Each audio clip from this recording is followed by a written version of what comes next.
Pero es, ¿qué significa exactamente being? Esa es una pregunta que me hicieron. No sé si la persona que la hizo en la clase pasada está conectada, pero me preguntaba que si podía en el próximo directo, que es hoy, iba a ser ayer, pero no alcancé, que si podía explicar los diferentes usos de being y y cómo se usaba cuando era sustantivo.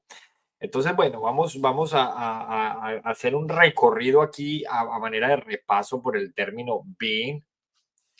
Recuerden que es una palabra muy confusa, ¿cierto? A veces, digamos que según la frase y según el contexto puede tener diferentes interpretaciones, diferentes traducciones. Así que bueno, lo primero es que es una palabra que puede ser la conjugación del verbo to be, que es el verbo ser o estar, o puede simplemente describir el estado de algo. Por eso se dice que cumple diversas funciones según el contexto en el que la utilizamos. La comprensión de esta palabra es fundamental, ¿cierto? Es fundamental para poder dominar estructuras intermedias en el idioma. Para aquellos que están en nivel intermedio, la comprensión de esta palabra es clave. Lo primero es que no tiene un significado fijo. Being, como lo ven aquí, no tiene para los que están en YouTube, en Facebook, en Instagram, para los que están en TikTok, los invito a que se pasen para YouTube, @el profesor Hernán, porque por ahí les estoy mostrando, digamos que estoy respondiendo los comentarios y voy publicando las preguntas. ¿Qué implica entonces exactamente being? Lo primero es que implica no tener un significado fijo como lo tendría un sustantivo tradicional, ¿cierto? Tiene un valor semántico. ¿Qué quiere decir un valor semántico? Que tiene un valor en materia de significado, según el verbo que la acompañe, ¿cierto? En otras palabras, being es una forma verbal que expresa un estado continuo o en desarrollo de ser o estar. Vamos a hacerlo con ejemplos. Voy a enviar aquí el primero. He's being rude. ¿Qué quiere decir he's being rude? A ver, los leo. He's being rude. Aquí, en este caso, being no es simplemente ser, sino que está indicando un comportamiento temporal, momentáneo, algo que está ocurriendo en ese instante, ¿cierto? Es una construcción muy diferente a decir he is rude. Si yo digo he is rude, lo que estoy diciendo es que la persona es ruda, ¿cierto? La persona es, digamos que un sinónimo de rudo podría ser agresivo. ¿Qué quiere decir eso? Que es agresivo en cualquier momento, en todo momento. Mientras que si yo digo he's being rude, lo que estoy diciendo es que en ese momento en el que yo lo estoy comunicando, la persona está siendo agresiva, está siendo rude, está siendo ruda, ruda como lo decimos en español. Por lo que entonces, en ese primer caso, being lo que está haciendo es sugerir una acción presente y una acción puntual. Mientras que en la segunda, el adjetivo describe una característica habitual. Siempre se está describiendo una característica que sucede siempre, es decir, un calificativo de la persona de la que estamos hablando. Él es rudo, él está siendo grosero, sí, también rude, también se puede traducir como grosero, muy bien. No quise utilizar grosero porque es un término que tal vez me vayan a entender mucho si son de Colombia, pero si son de afuera de Colombia, el término grosero no es tan común. Bueno, hablando de Colombia, pues déjenme un comentario ahí, desde dónde se conectan, es primera vez que ven estos directos, ya siguieron la cuenta, coloquen sí, si siguen mi cuenta, si no, entonces les recomiendo que la sigan y así van a poder colocar que sí. Recuerden que estamos en inscripciones para el Club de Conversación de abril. Recuerden que la semana pasada salieron 2 de nuestros libros a la venta por Amazon. En vez de comprar los libros, les recomiendo que compren la suscripción, la membresía de YouTube. La pueden comprar aquí donde dice unirme. Esa membresía les vale $5 al mes y por la membresía tienen derecho a descuentos en los cursos y tienen derecho a recibir nuestros libros de manera gratuita, siempre y cuando me los soliciten, porque pues a veces compran la membresía, no me avisan y yo me quedo sin saber qué tienen y qué no tienen de lo que les conviene. Javier dice desde Colombia, Sally también dice que ya se suscribió, ya nos sigue, muy bien, bienvenidos. Recuerden compartir el directo. Bueno, sigamos con el being, porque además de being, expresar el estado de algo, también puede actuar como sustantivo, que era justamente la pregunta que me hacían en la clase pasada. Y cuando actúa como sustantivo, ¿qué pasa? Pues que no se trata de una acción o un estado en curso, sino de una entidad. Este uso se da, por ejemplo, en expresiones como a human being. A human being quiere decir un ser humano. Si yo digo I am a human being, que es algo que podría ser obvio, estoy diciendo que soy un ser humano, ¿cierto? En ese caso, el being no está actuando como verbo, ni tampoco está describiendo algo que está sucediendo en el momento. Por ejemplo, spiritual being o the being of something. The being of something hace referencia a la condición de algo, de que algo vive.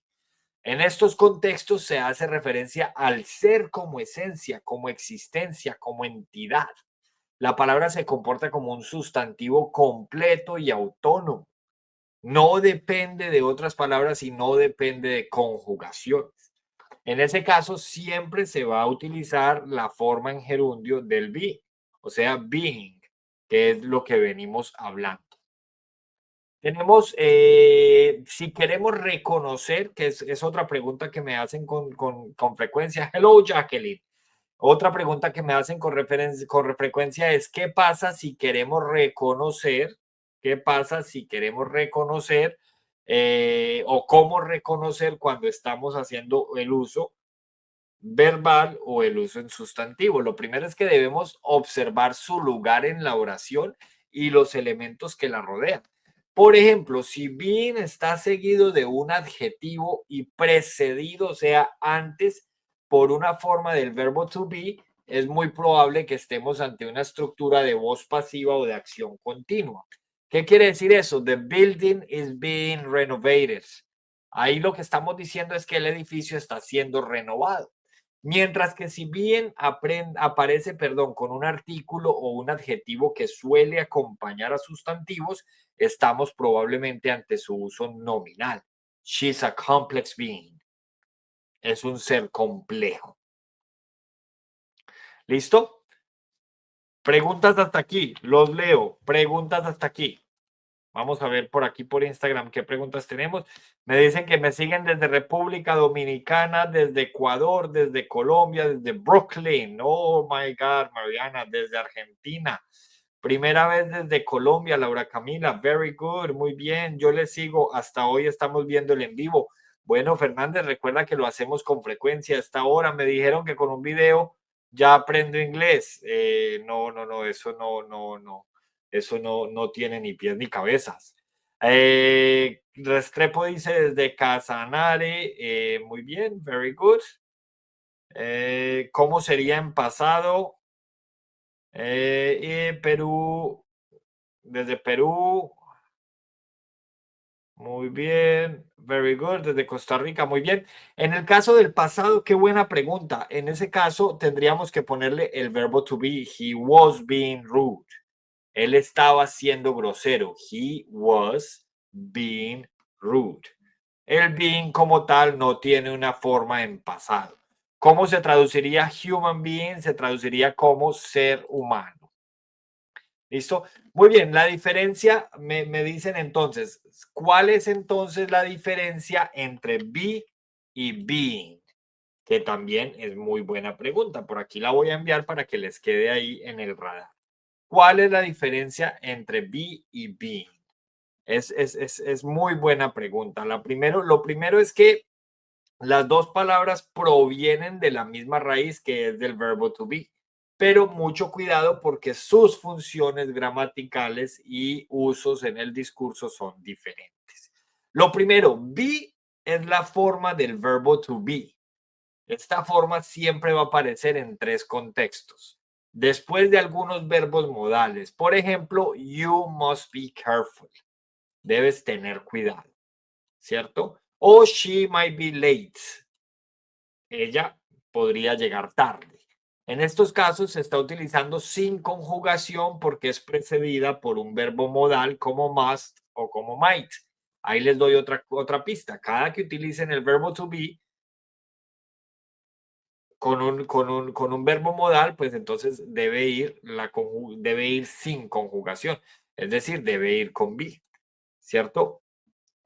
En construcciones con to, también vamos a ver el be. Por ejemplo, I want to be a teacher, quiero ser profesor, o he needs to be more responsible. Él necesita ser más responsable. En este caso, aparece como infinitivo, es decir, sin conjugar y cumple la función del verbo principal, que en este caso sería ser. I want to be a teacher, quiero ser profesor, o he needs to be more responsible, él debe ser más responsable. También aparece en instrucciones o frases imperativas. ¿Qué es una frase imperativa? Una orden, algo categórico. De hecho, en inglés una frase imperativa no siempre requiere, por ejemplo, sujeto. Si yo le digo a usted close the door, le estoy dando una orden, estoy siendo imperativo. Close the door, cierre la puerta, no es negociable. En esos casos, se puede utilizar también el verbo to be. Por ejemplo, be quiet, haga silencio, o be honest, sea honesto. En estos dos casos, el verbo be está utilizándose como imperativo, ¿cierto? Entonces vamos a rebobinar, vamos a aclarar ahí cuando son tres usos del verbo be en infinitivo. El primero es después de ciertos verbos modales, you must be careful, she might be late. El segundo es en construcciones con to, I want to be a teacher, he needs to be more responsible. Y el tercero es en instrucciones o frases imperativas, be quiet, be honest. Ahora bien, si hablamos del being, que es la forma del gerundio o el participio presente, lo vamos a utilizar también en tres momentos claves. El primero es como gerundio. Being kind is important. En estos momentos está funcionando como sustantivo verbal, como el sujeto de la oración. Se puede traducir como algo así como ser amable es muy importante. Being kind is very important. ¿Cómo sabemos ahí que tenemos que utilizar el being y no el be? Porque tenemos verbo to be conjugado, o sea, is. Y si tenemos ese verbo to be conjugado, pues sabemos que debe ir un verbo en ing o en gerundio porque es algo que nos indica que algo está sucediendo en el momento específico. También en estructuras progresivas de la voz pasiva. Por eso les dije desde el principio, la persona que hizo esta pregunta seguramente tiene un nivel, digamos que intermedio. Porque la voz pasiva, por ejemplo, es un tema que no lo van a utilizar las personas que están empezando con el idioma. Pero ahí podríamos decir, the room is being cleaned. En esta oración se combina voz pasiva con presente continuo. En el presente continuo sería being y nos da a entender, nos está comunicando algo que está sucediendo en el momento que se está hablando. En este caso diríamos la habitación o el cuarto está siendo limpiada, ¿cierto? O está siendo recogida. Y en contextos donde se desea describir una actitud personal, como he's being rude.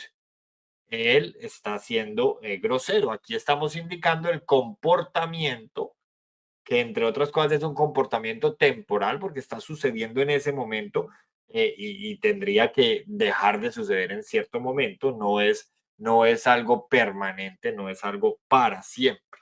Entonces, ojo, tres contextos como gerundio, being kind is very important, en estructuras progresivas de la voz pasiva, the room is being cleaned, y en contextos donde se desea recibir una actitud temporal donde se desea describir, perdón, no recibir, sino describir una actitud temporal. ¿Listo? Por ejemplo, tendríamos, they want to be famous, quieren ser famosos. En estos casos está el be apareciendo después del to porque está indicando un deseo o está indicando una meta. ¿Listo? Otro ejemplo, being famous has its downsides. Ser famoso tiene sus desventajas. Downside es una opción para comunicar una desventaja. Otro caso, he must be tired. Recuerden que con verbos modales se coloca el be después, he must be tired. Y el cuarto caso es, he's being difficult today. Él está siendo difícil hoy. En estos casos, vuelvo y les digo, está mostrando una función temporal. No podríamos decir, she's be happy, porque si tenemos verbo to be conjugado, que sería el is, pues el verbo que le debe seguir tiene que tener ing. She's being happy.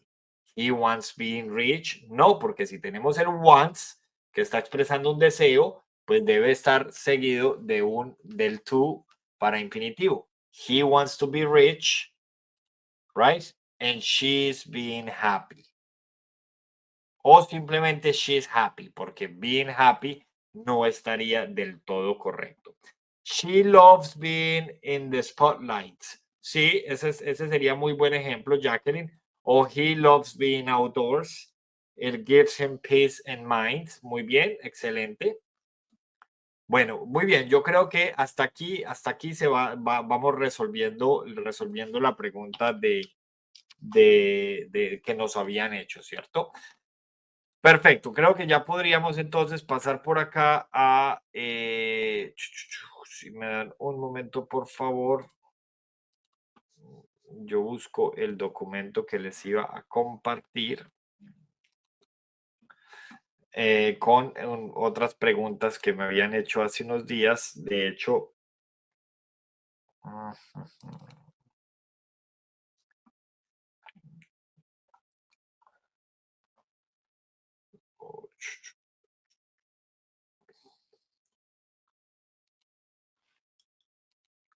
listo, aquí las tenemos ya.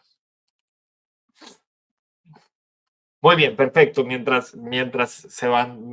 Se sube el documento porque está un poco pesado. Preguntas hasta aquí. Listo. Recuerden que estamos en el programa del profesor Hernán. Recuerden que pueden seguir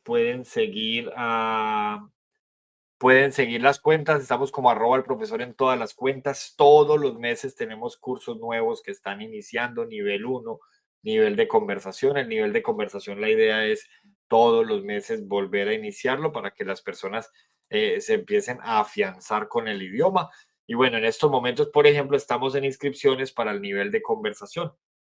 El profesor Hernán@gmail.com, aquí está, pueden hacer directamente el pago en Bancolombia, 220.000, envían el comprobante, pesos colombianos, o a través de PayPal, $55 o euros. También si están aquí en Europa, pues tenemos cuenta europea. Así que muy bien, por aquí teníamos entonces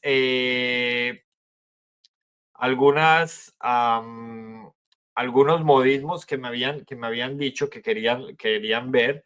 Por ejemplo, un leopardo no puede cambiar sus manchas. He always lies. A leopard can't change his spots. Un leopardo no puede cambiar sus manchas. ¿Qué quiere decir esto? Que una persona no puede disimular, no puede negarlo, ¿cierto? Se utiliza este es un modismo que se utiliza para eso. Por aquí tenemos otro. A penny saved is a penny earned. Un centavo ahorrado es un centavo ganado. Saving money now is wise. A penny saved is a penny earned. Ahorrar dinero ahora es sabio. Un centavo ahorrado, un centavo ganado. Esto es lo que se denomina language in use. The photo explains everything. A picture paints 1,000 words. Esta es muy parecida a la que tenemos en español de una imagen vale más que 1,000 palabras. Una imagen vale más que 1,000 palabras. ¿Listo? Muy bien. Preguntas hasta aquí. She enjoys being with her friends on the weekends. Muy bien, Jacqueline, eso es. Perfecto, sigamos entonces. Por Instagram no hay preguntas de momento. Very good. ¿Cuál es el modismo que sigue? A piece of cake. A piece of cake es un modismo que utilizamos cuando queremos describir algo que es muy fácil. A piece of cake. Entonces, ahí, por ejemplo, tenemos esta oración.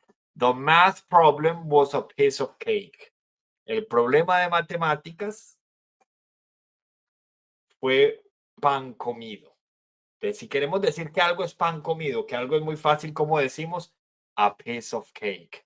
Sí, señores, como si fuera un trozo de pastel. Luego tenemos slap on the wrist. A slap on the wrist es el modismo que se utiliza cuando queremos decir que a alguien hay que darle, hay que despertarlo, hay que sacudirlo para despertarlo. ¿Cierto? He broke the rules and got a slap on the wrist. Rompió las reglas y ¿qué pasó? Got a slap on the wrist. En este caso es que por romper las reglas, con ese modismo, se le está dando su lección.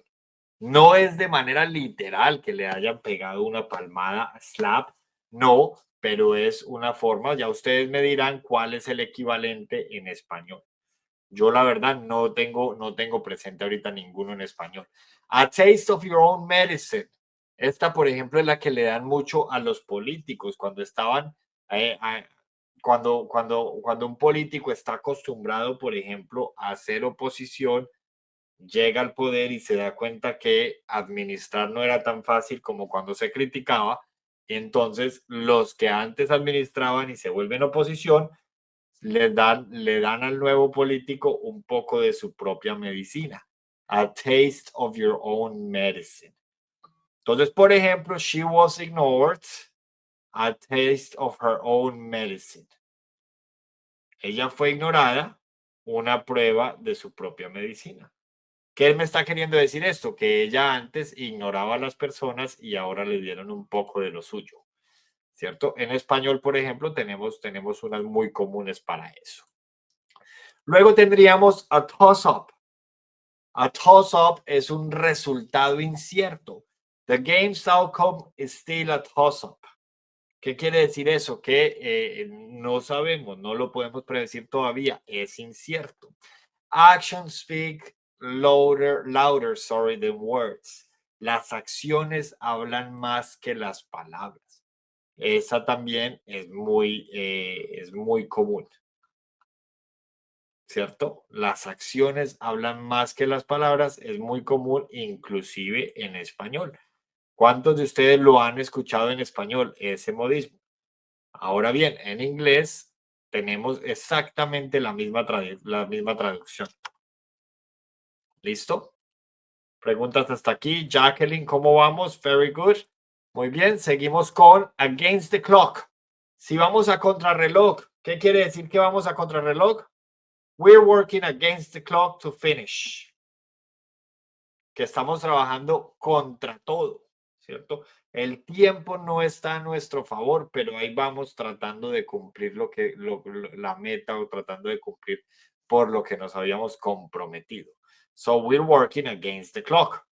All bark and no bite. Mucho ruido y pocas nueces. O perro que ladra no muerde. He threatens but won't act. All bark and no bite. Ese lo que quiere decir, palabras más, palabras menos, es perro que ladra, no muerde. Muy bien. Very good. Siguiente. All Greek to me. All Greek to me quiere decir que no entiendo nada. ¿Cierto? The instructions were all Greek to me. Las instrucciones no tenían sentido para mí. Si no entiende algo que leyó, si leyó algo y no entendió absolutamente nada, pues la respuesta sería all Greek to me. Las instrucciones no sirvieron o simplemente no entendí nada. Muy bien. Very good. All in the same boat.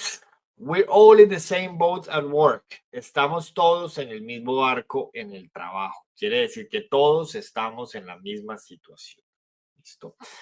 Muy bien, preguntas hasta aquí. Vamos a volver entonces a las preguntas frecuentes que alcancé a recopilar. Perdón. Alguien me envió, me decía, ¿por qué es tan difícil aprender inglés? ¿A quién más le parece difícil aprender inglés? A ver, yo quiero hacer un sondeo por ahí Es más, voy a hacer una encuesta aquí en YouTube. Vamos a ver, lastimosamente no tenemos muchas personas conectadas en YouTube en estos momentos. Tenemos más por Instagram y tenemos más por Facebook, pero no por YouTube.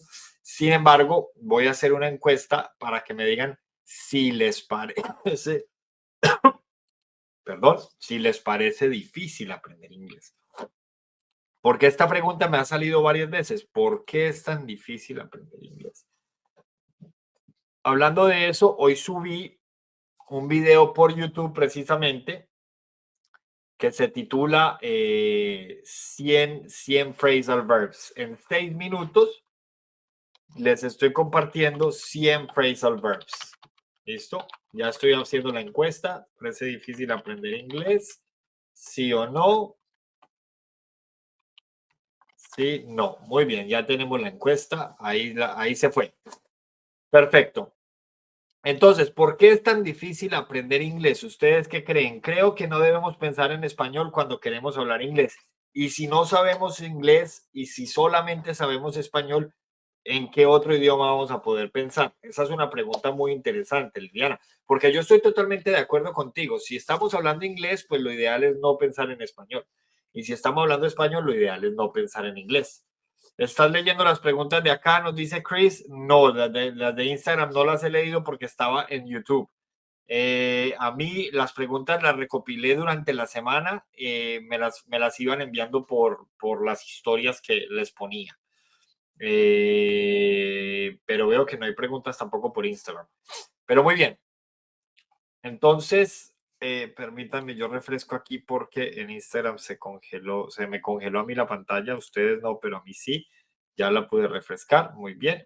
Hernán, entenderle el listening a un escocés o irlandés, mis respetos, o los ingleses de Glasgow. Me costó mucho, Johnny, me costó mucho, me costó tanto que ya me dicen que tengo el acento de acá, no sé qué tan cierto sea, pero sí, me costó bastante y cada que voy a Irlanda del Norte me cuesta un poco también entender, pero me gustan mucho los diferentes acentos, porque hay frases y palabras muy complicadas de aprender. Te pregunto, ¿qué recomiendas para mejorar el listening? Escuchar, escuchar y escuchar, Chris. Una rutina de interacción con el idioma, una rutina de aprendizaje, una rutina de contacto. ¿Qué recomiendo para mejorar todas las habilidades? Recomiendo crear una relación con el idioma, relación estudiante-idioma-estudiante, como si el idioma fuera el mejor amigo de ustedes. Esa es mi recomendación. Entonces, ¿por qué es tan difícil aprender inglés? Pues porque un idioma, el inglés, en general, todos los idiomas tienen algo en común y es que no se aprenden memorizando listas de verbos y tampoco traduciendo palabra por palabra. Los idiomas se adquieren mediante la exposición constante, la práctica intencional y la comprensión de las estructuras. Aquí es donde muchos se equivocan porque creen que basta con estudiar cuando en realidad lo que hay que hacer es vivir el idioma. Lo que hay que hacer es crear una relación estrecha con el idioma, estrecha pero además intensa. Por eso cuando alguien me decía ahorita que alguien le dijo que iba a aprender inglés solo con un video, pues yo le dije no. Y cuando alguien me dice que les vendieron un curso en donde les prometen que van a aprender inglés en 3 meses, no, miren, no es porque yo no lo haga y porque otros profesores lo hagan, porque a mí la verdad me tiene sin cuidado lo que hagan los otros profesores. Pero lo que yo sí les voy a recomendar es que no le crean a nadie, ni a mí, ni a nadie que les diga que van a aprender inglés en 3, 4, 5, 6 meses o un año. Porque sencillamente el tiempo que ustedes se demoran, a ver, aprender inglés no es como aprender a sumar, que se entiende cómo es el procedimiento de sumar y a ver, el razonamiento que hay que hacer para una operación matemática y se hace la operación y pare de contar. No, para aprender un idioma hay que interactuar con el idioma, interactuar con la cultura, interactuar con las personas que usan ese idioma.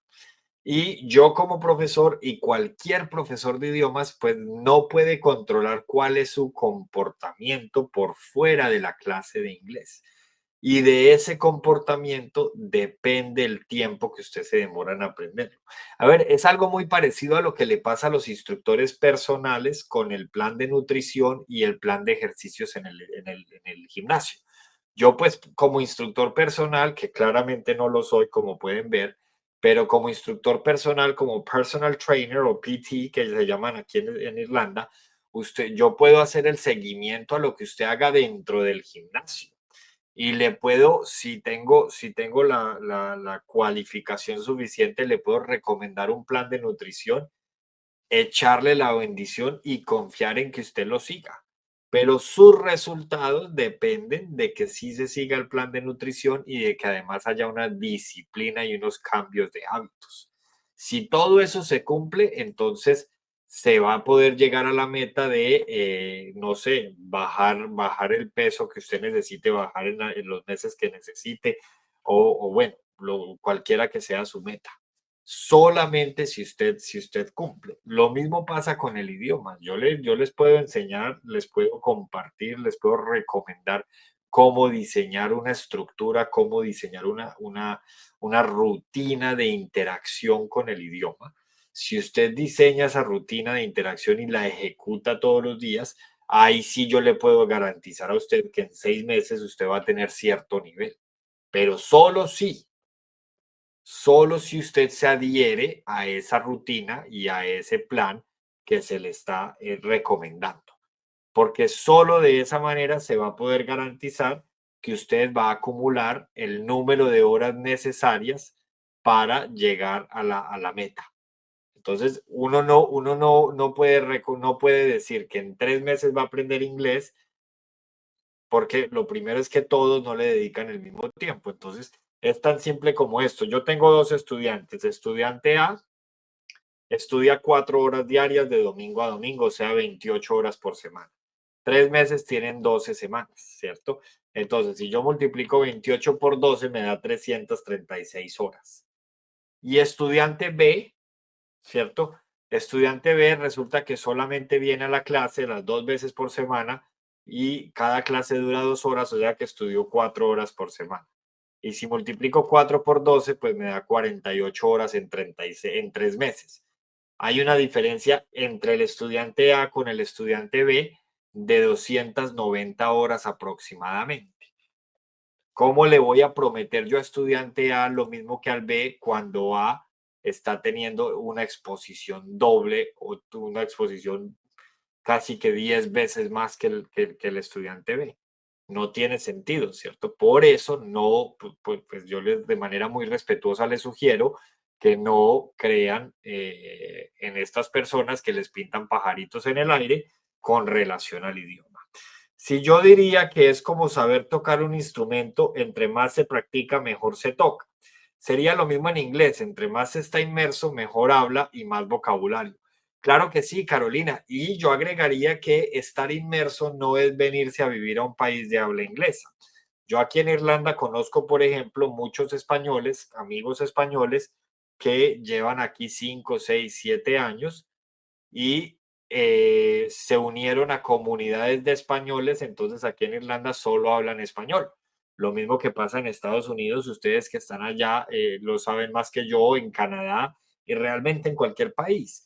Y lo mismo pasa no solamente con los latinos, ahorita, por ejemplo, que lastimosamente por la situación tenemos eh, tantas personas de Ucrania en diferentes países, y no digo que lastimosamente porque sean de Ucrania ni más faltaba, sino que estén fuera de su país por la condición de guerra en la que están viviendo, ¿cierto? Que estén fuera de su país no tiene nada de malo. Lo que digo que es lamentable es la guerra, para que no me vayan a malinterpretar. Pero ellos vienen y hacen sus comunidades de ucranianos, y entre ellos yo, por ejemplo, en la universidad tengo dos grupos en los que solo tengo personas de Ucrania y nada más hoy, por ejemplo, estaban haciendo un trabajo en clase y eran hablando mientras trabajaban y solo se comunicaban en ruso. Y yo llegó un momento en el que los interrumpí, yo les dije, muchachos, si ustedes hicieran esto mismo que están haciendo, pero comunicándose en inglés, el resultado sería muy diferente. Llevaban como 15 minutos hablando ruso porque además son de la región de Ucrania en la que se habla más ruso que ucraniano. Y eso pasa realmente con todas las nacionalidades. Entonces, es importante aclarar que, hacer inmersión no necesariamente es irse a vivir allá. Entonces, el inglés además tiene características propias que lo hacen complejo para los que hablamos español. Por ejemplo, la pronunciación no es fonética como el español. La palabra though, ¿cierto? Se pronuncia though, pero se escribe T-H-O-U-G-H. Ahí se las voy a escribir. Entonces, esa es un ejemplo. Cualquier persona que vea esa palabra, que hable español, acostumbrado a una pronunciación fonética, pues va a leer toe, y realmente es though, ¿cierto? Though. Pero si le quitamos la H, ahí, si le quitamos la H, entonces ya va a sonar tough, tough. Y recuerden que esa GH es una excepción al final y suena como una F. Entonces ustedes me van a decir, profe, pero ¿en dónde está la F? ¿Usted por qué está pronunciando una F si la palabra no tiene F? Y ahí volvemos a lo mismo. El inglés tiene características propias que lo hacen complejo. La pronunciación no es fonética, y como estas tenemos muchas palabras. Tenemos el caso de through, tenemos el caso de thought. En este caso no hay un patrón exacto. Les voy a mostrar por aquí para que ustedes lo puedan ver. Se los envío. Recuerden, a los que están por TikTok, se pueden pasar para YouTube para que puedan ver de lo que estamos hablando. Miren, la palabra though se pronuncia though, mientras que through se pronuncia through, que es a través. Y pensar en pasado se pronuncia thought, que también es pensamiento. Entonces, miren que en esas tres palabras, si ustedes tratan de seguir un patrón, van a encontrar que ahí no hay patrón. Es algo intuitivo, es algo que, como decía Carolina ahorita, nos lo da la experiencia. ¿Listo? Por eso es muy importante estar en contacto con el idioma. Aprovecho que Carolina llegó porque Carolina era la persona que me estaba pidiendo en la clase pasada que hablara sobre el being y la diferencia de cuando el being es sustantivo. Los primeros 10 o 15 minutos de la clase, Carolina, si no estabas, estuvimos hablando de ese tema. Entonces te recomiendo ver esa parte, ese extracto, porque pues lo preparé respondiendo la pregunta de la semana pasada, del lunes, perdón. Otro factor importante en el aprendizaje de idiomas es lo que en el campo de la lingüística conocemos como el falso progreso. Y es que al principio todo parece fácil. Cuando se pasan por mi perfil, por ejemplo, y ven los videos de un minuto y ven que al video de un minuto le entendieron al short o al reel, les va a parecer muy fácil y se aprendieron los saludos y se aprendieron los colores. Y hoy les subí un video con 110 phrasal verbs, entonces se aprendieron 110 phrasal verbs y muy bueno, pero cuando llegan al nivel intermedio, ahí van a sentir que se estancan y ahí van a sentir que no avanzan. Y ahí es cuando más hay que madurar la relación con el idioma. Eso es lo que se llama el intermediate plateau, ¿cierto? Y ocurre porque la mejora en esa etapa es más sutil. Le pasa a los que están ya en los niveles B. Si ustedes están en un nivel B1 o están en un nivel B2, que son los niveles en los que se puede entender una conversación cotidiana sin ningún problema y se puede responder a esa conversación, pues ahí el progreso solamente es posible si se sienta a seguir un plan estructurado. Porque el hecho de que podamos comunicarnos en contextos cotidianos y en cualquier momento, pues ese mero hecho ya va a hacer que entremos en lo que se conoce una zona de confort.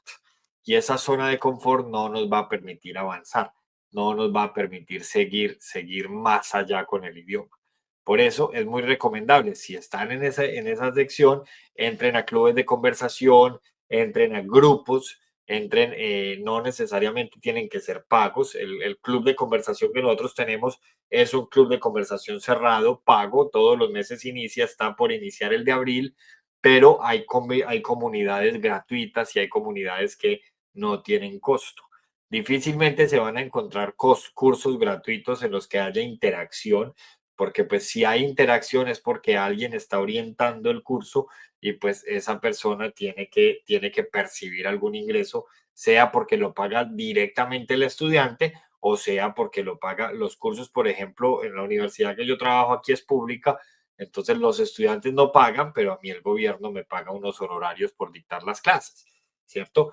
Hay cursos gratuitos que son sistematizados, el problema de esos cursos es que no tienen interacción y hay otros cursos como el mío y como el de muchos profesores, todos muy buenos, que son interactuando y pues obviamente en esos hay que pagar.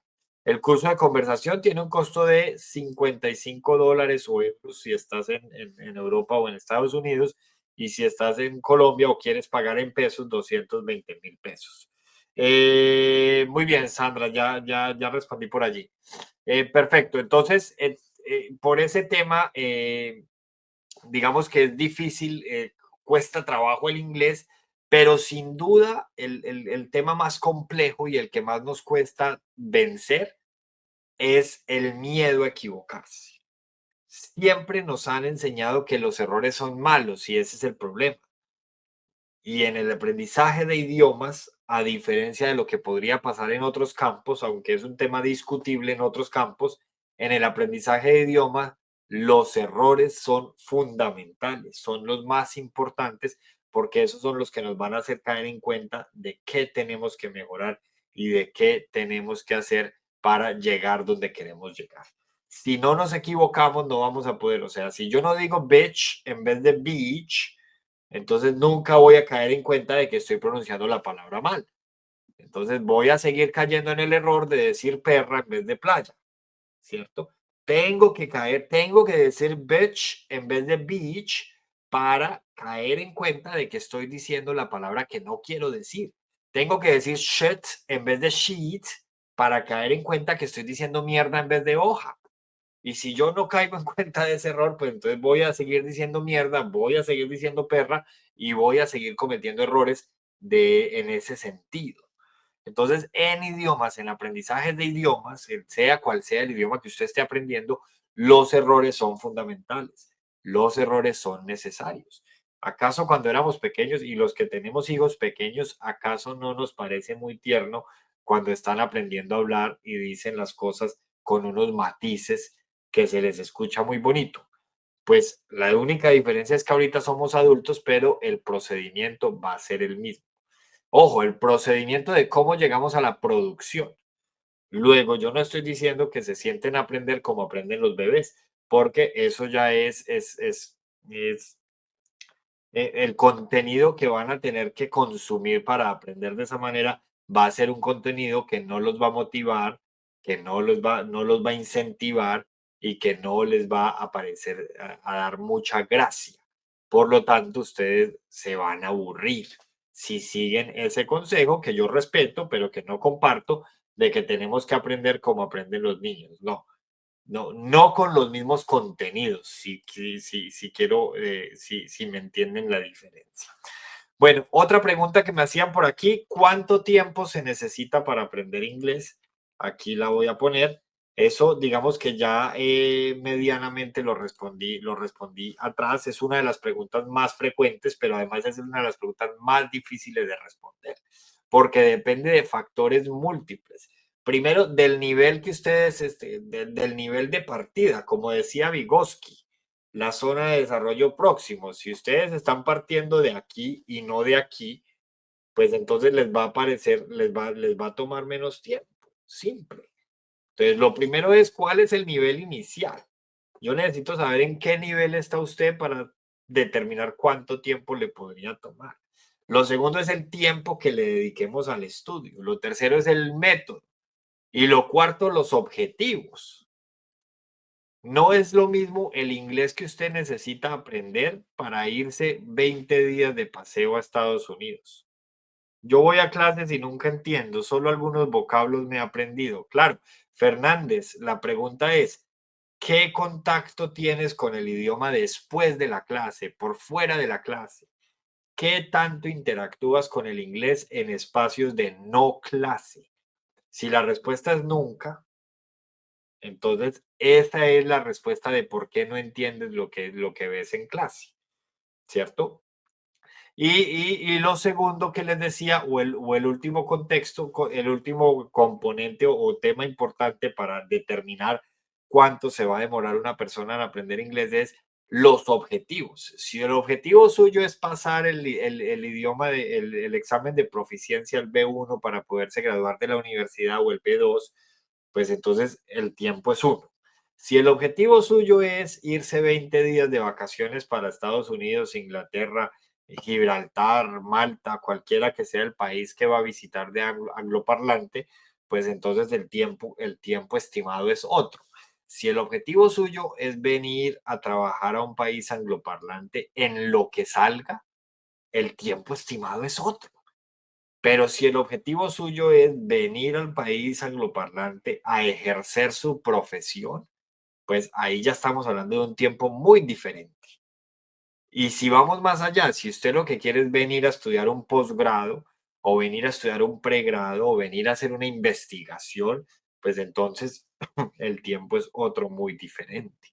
Por eso no se puede, cuando a mí me dicen, cuando yo me encuentro un video de esos de mi competencia, si lo quieren llamar así, que prometen y juran que van a enseñar inglés en 6 meses, pues eso es como cuando a mí un nutricionista me dice que me garantiza que yo voy a bajar 20 kilos en 3 meses.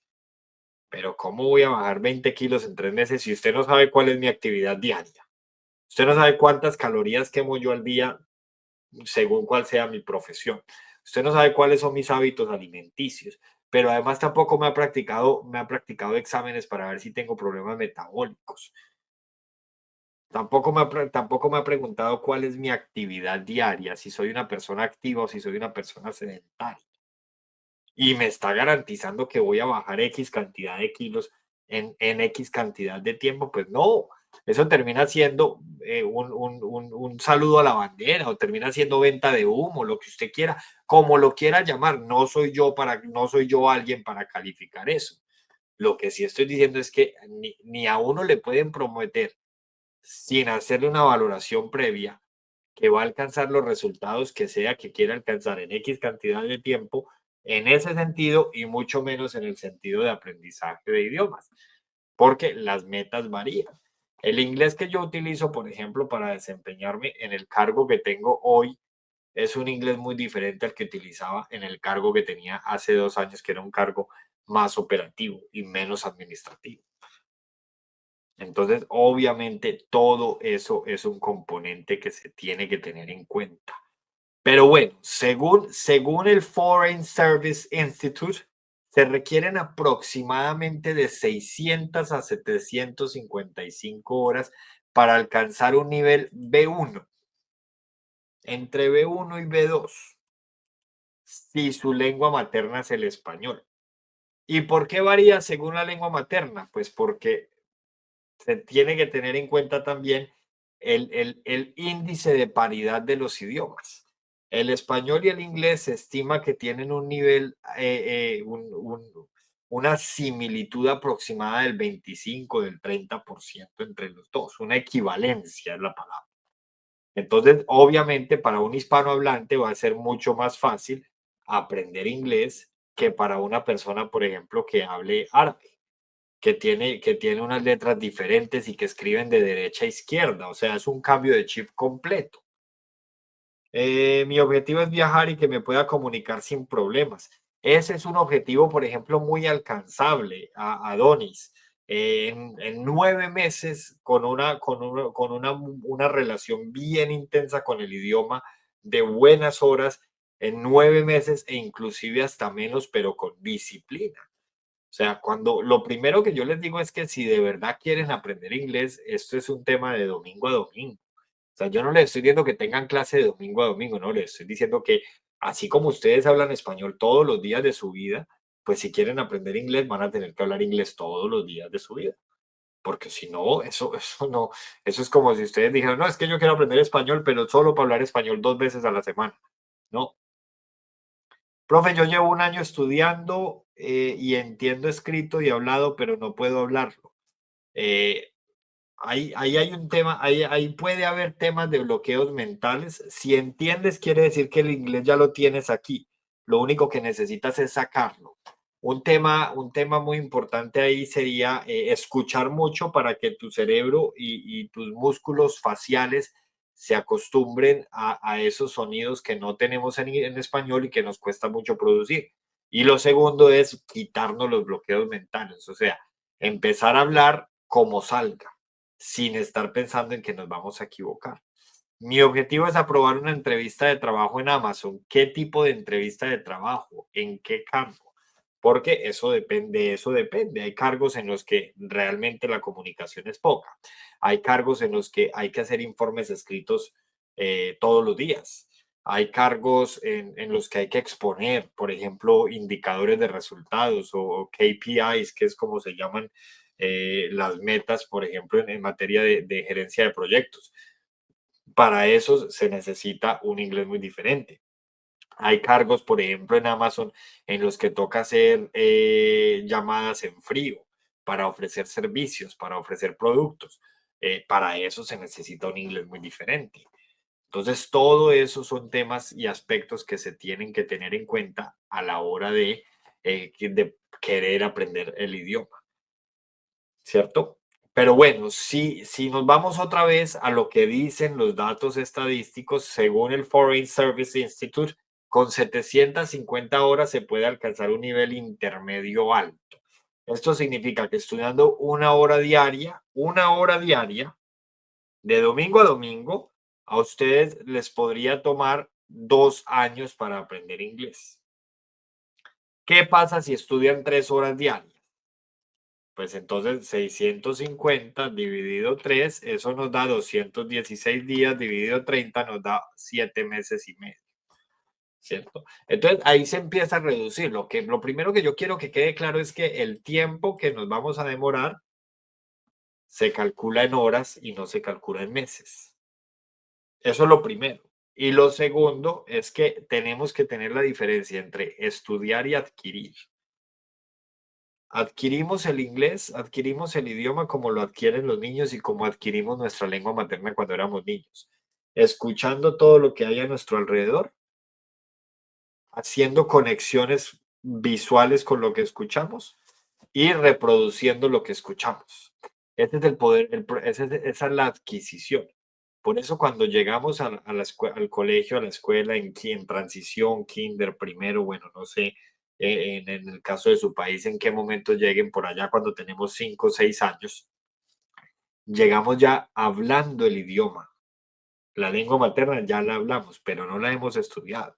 ¿Cuál es la diferencia? Que la adquirimos. La hablamos, pero ni la leemos ni la escribimos, pero ya la hablamos. Esa es la adquisición. Y ya lo que hacemos en el colegio es diferente porque ya eso es estudiarlo, ¿cierto? Lo mismo pasa aquí. Hay que tener en cuenta la diferencia entre adquisición y estudiar o aprendizaje. Profesor, ¿qué tan recomendable es hacer dictados en inglés como método para mejorar la ortografía o recomiendas otra técnica? Mira, todo lo que se haga, Carolina, suma y todo lo que se haga vale la pena. Luego, lo que yo recomiendo es consumo del idioma. Consumo, consumo, consumo hasta que nos volvamos adictos al idioma.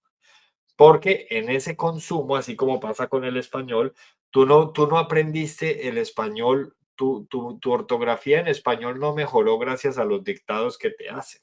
Si tú tienes buena ortografía en español, seguramente es porque lees bastante.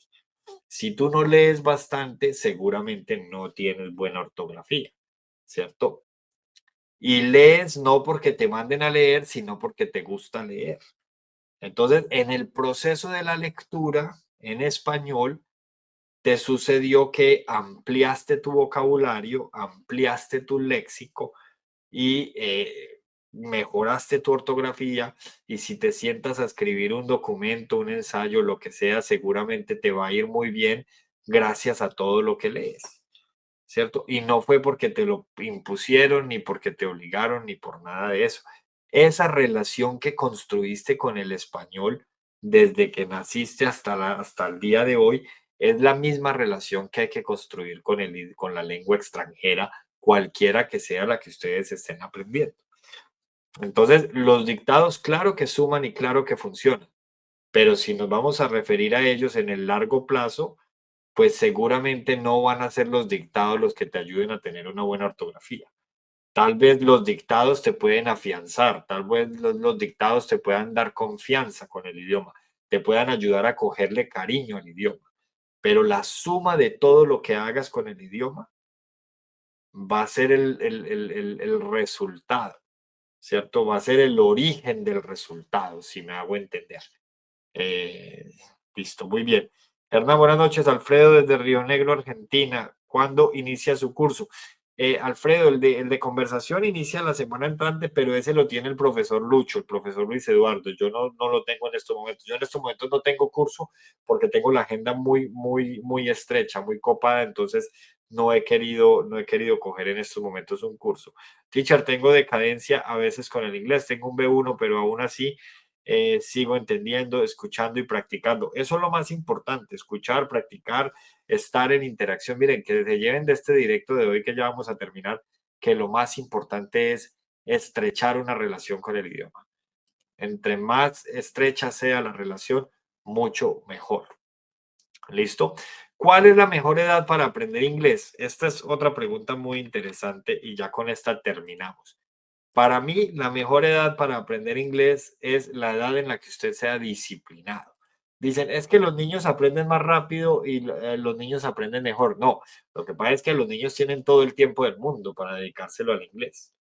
¿Cierto? Lo que pasa es que los niños tienen toda la curiosidad del mundo y no les importa en qué idioma les esté llegando la información, siempre y cuando se entretengan y siempre y cuando capten la atención. Lo que pasa es que los niños no tienen miedo a equivocarse y los niños no sufren de vergüenza ni de pena, ¿cierto? Entonces, tal vez por eso. Y lo que pasa es que cuando somos niños, por instinto de conservación, tenemos que aprender sí o sí por lo menos un idioma para comunicar.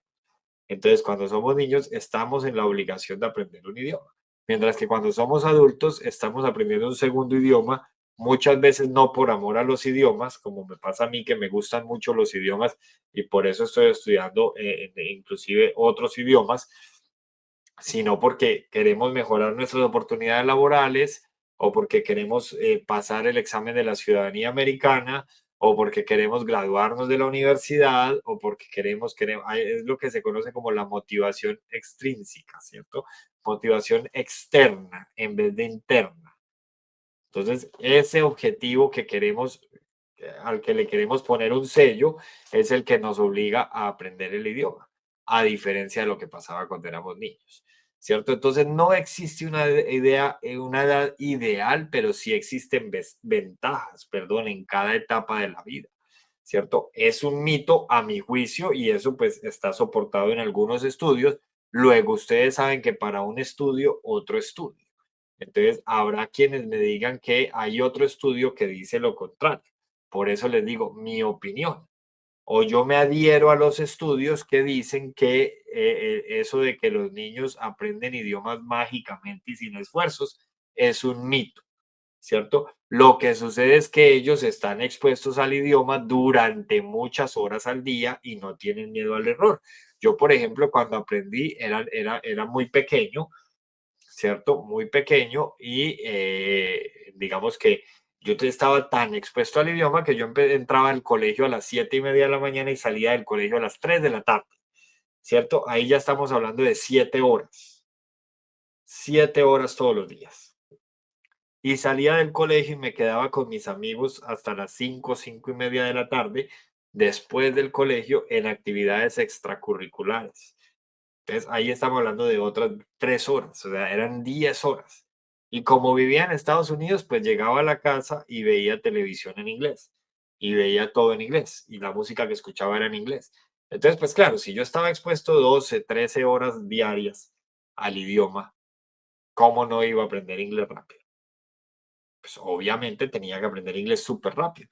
A diferencia de lo que me pasa ahora con el italiano, por ejemplo, que estoy aprendiendo italiano, voy avanzando, pero me paso días enteros sin estar en contacto con el italiano. Entonces, pues claro, no avanzo, no llego a ningún lado, estoy estancado, pero estoy estancado y yo sé por qué estoy estancado. Y esa es la misma razón por la que ustedes están estancados con el inglés. La razón por la que yo estoy estancado con el italiano es la razón por la que ustedes están estancados con el inglés. Entonces, esto, si ustedes quieren aprender el idioma al nivel, por ejemplo, que ustedes tienen el español, pues el esfuerzo tiene que ser monumental. Yo, por ejemplo, tengo 34 años, ¿cierto? De los cuales llevo 34 años expuesto al español y hablando español y 24 hablando inglés.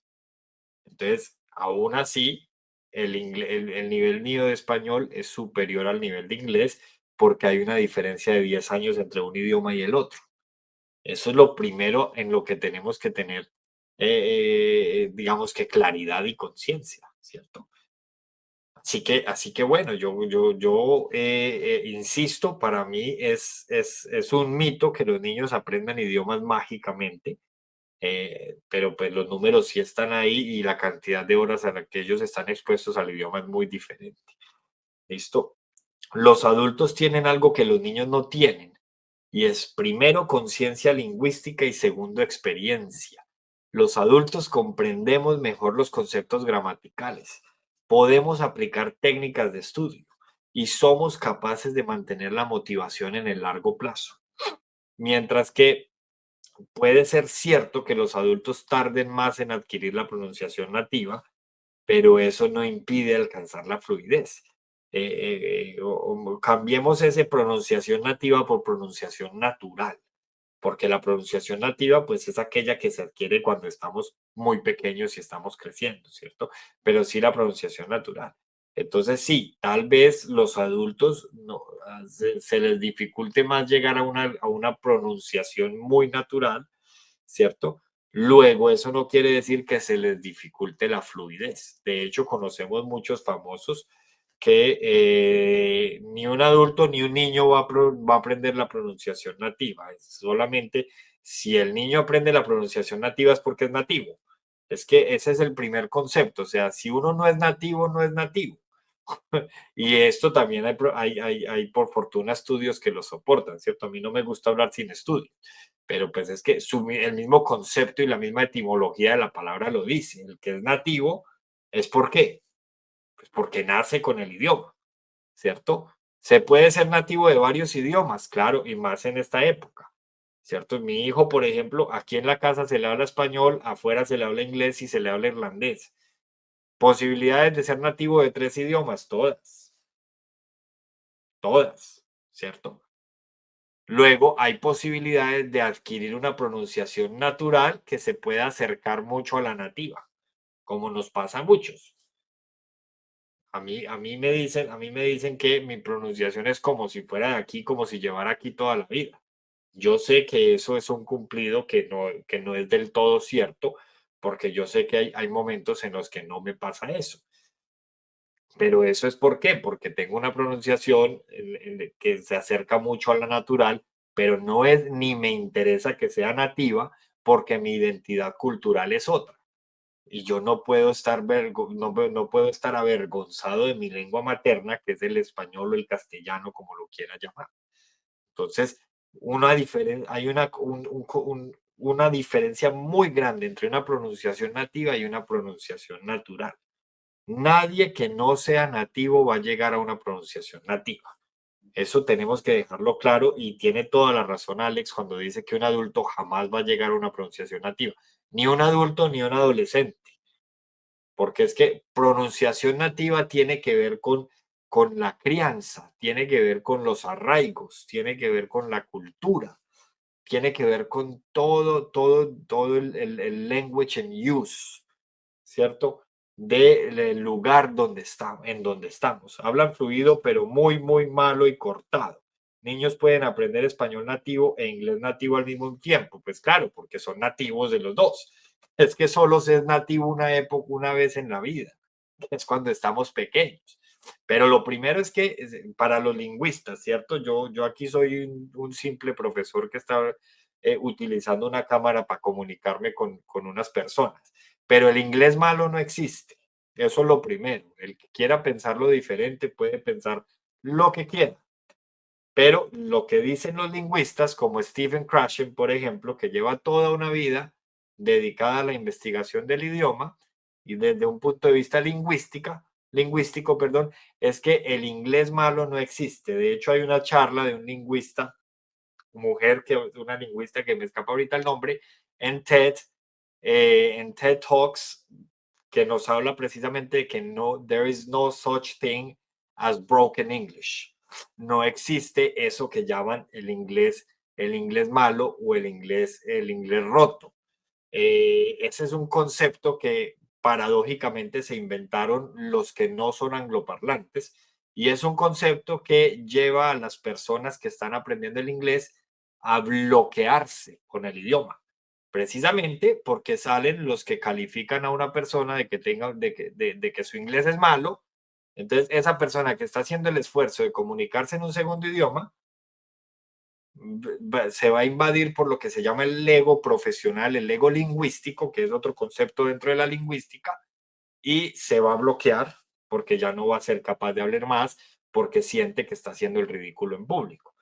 Entonces, no existe el inglés malo y no existe el broken English. Eso no existe. ¿Listo? El inglés es un idioma que se habla en más de 100 países. Por lo tanto, tiene muchas variaciones, muchísimas variaciones.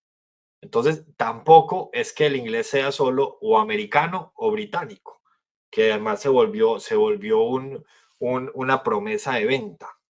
Se volvió una promesa de venta y se volvió inclusive una estrategia de inbound marketing para algunos. Te enseño inglés británico para que seas fluido y hables como un nativo. No, hay más de 100 países en el mundo que hablan inglés. Si quieren venir a Europa, pueden venir a Irlanda, pueden venir a Gibraltar, pueden venir al Reino Unido, pueden venir a Malta. 4 países en los que les estoy diciendo. Y dentro del Reino Unido hay 4 países. Y en todos ellos hay pronunciaciones diferentes. Y todos son nativos, pues porque el idioma oficial de esos países es el inglés. Pero además, si se quieren quedar en América y no se quieren mover de allá, de las Américas, pueden ir a Estados Unidos, pueden ir a Canadá, pueden ir a Trinidad y Tobago. Y la lista también sigue por allá. Pero además, si se quieren ir a África, estudiar inglés en África, pues en África también hay países cuya lengua oficial es el inglés y por lo tanto son nativos del inglés. Pero a mí me siguen preguntando si yo enseño inglés británico o inglés americano. Entonces, ojo, porque yo estoy seguro que a cualquiera de ustedes les ofendería que una persona que quiera aprender español les diga que no quieren aprender el español suyo porque no es de X o de Y país. Eso seguramente les causaría cierta ofensa si ustedes fueran profesores de L, que es como se le llama a la disciplina de español como lengua extranjera. Entonces, precisamente eso, que entre personas que no son nativos del idioma, se ataquen, se discriminen y se ridiculicen por la pronunciación del uno o del otro, precisamente esa es una de las causantes por las que las personas no logran producir inglés en los tiempos que quieren producirlo, porque simplemente tienen mucho miedo al fracaso y tienen mucho miedo a hacer el ridículo en público. Si estudio English británico y deseo ir a los Estados Unidos, es un obstáculo. Para nada, eso es, Kevin, como si eres argentino y quieres ir a Colombia, ¿hay un obstáculo? Ninguno. Es que el inglés es el inglés, cualquiera que sea, de donde sea, es el inglés. De hecho, hay un país aquí en Europa en donde el 90% de la población habla inglés y se llama Países Bajos. Hay algunos que lo identifican como Holanda. El inglés de ellos es un inglés como segunda lengua, pero el 90% del país lo habla. Y si usted tiene inglés británico y se va para Holanda y no habla, o para Países Bajos y no habla holandés, pues seguramente va a encontrar con quién comunicarse en inglés, sin ningún problema. Y nadie de los, miren, de las personas que hablamos inglés en el mundo, lo único que yo les puedo garantizar es que los que hablamos inglés y utilizamos inglés en nuestra vida cotidiana para trabajar, para solucionar problemas, para ir al banco, para ir al médico, para todo, en lo último que estamos pensando durante nuestro día es en calificar la pronunciación del otro. Eso es lo que a nosotros menos nos importa. Yo tengo compañeros de trabajo de Eslovenia, de Eslovaquia, de Polonia, de Gibraltar, del Reino Unido, de todas partes. Y en ningún momento estamos pensando cómo pronuncia el uno y cómo pronuncia el otro. Y los que son nativos tampoco están pensando cómo pronuncia el uno y cómo pronuncia el otro.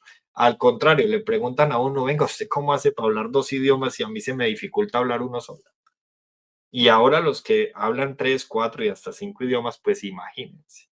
Entonces, el consejo, y con esto termino, es no se dejen intimidar de aquellos que vienen a decir que porque son adultos hablan un idioma, un inglés horrible y se les escucha muy feo, porque a uno no le importa cómo se le escucha y cómo lo hable, sino que le entiendan. Que haya una comunicación en doble vía, que lo que salga de aquí llegue de allá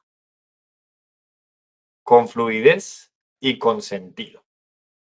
Alguien me decía, quiero aprender inglés para pasar una entrevista de trabajo. Pues en la entrevista de trabajo la van a calificar a usted por las habilidades por las que la llamaron a la entrevista, no por si habla bien o mal inglés. Y eso, pues los que vivimos en países que se habla inglés, sabemos que así es. Los que me están viendo desde países donde se habla inglés saben que así es y que no se anda discriminando a la gente porque tenga un inglés bueno o porque tenga un inglés malo, como mal lo llaman muchos. Y me disculpan que sea tan directo, pero es que a mí ese tema sí me tiene, me incomoda bastante porque es mucho el esfuerzo que hacen las personas para comunicarse en inglés, para que venga otro extranjero como todos a criticarle el inglés al otro. Eso es, la verdad es que es un poco atrevido, entre otras cosas. Así que bueno, y seguramente mis posturas me harán perder muchos seguidores a veces, pero pues yo no estoy para darle gusto a nadie en esos sentidos. Así que ahí les alcancé a responder algunas preguntas. Voy a tratar de que nos volvamos a ver mañana. Sin embargo, si no, pues entonces ya sería la próxima semana. Listo, muchas gracias. Y recuerden seguir el canal arroba el profesor Hernán. Y bueno, nos vemos mañana.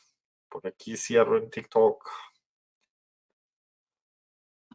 Estoy desde Malta y tiene muchísima razón. Te sigo, me has ayudado mucho. Malta es mi próximo destino, Titán.